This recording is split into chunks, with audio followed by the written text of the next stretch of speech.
అంటే మమ్మల్ని మానవత్వంలో ఏమన్నా వాళ్ళు అనుకుంటారు, వద్దంటారు. వాళ్ళు ఏం చేయాలి?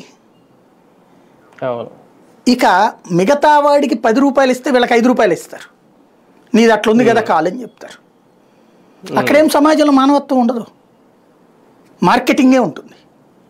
కాబట్టి అక్కడ నష్టపోతున్నటువంటి వాళ్ళకి ఇక్కడ ప్రభుత్వం అంత మానవత్వంతో ఇచ్చేటటువంటి సొమ్ము ఇది.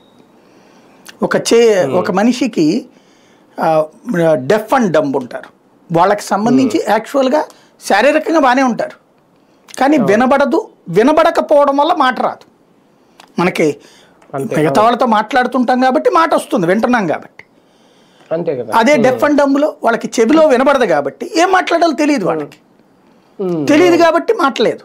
బట్ ఫిజికల్గా సూపర్ ఫిట్ ఉంటారు.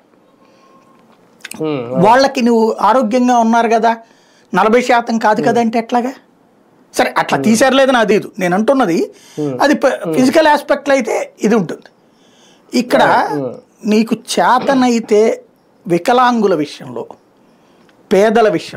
పేదల విషయంలో అపార్ట్మెంట్లలో ఉండి, ఫ్లాట్లలో ఉండి, లేదా సొంత ఇళ్ళు ఉండి రేషన్ తీసుకుంటున్నారా? ఆపుకు చేతనైతే రేషన్.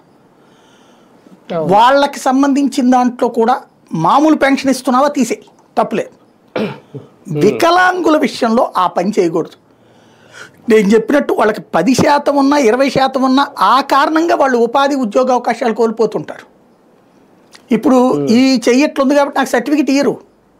అప్పుడు ఎవరో డాక్టర్ గారు అన్నారు, నీకు 20% నువ్వు తీసుకో.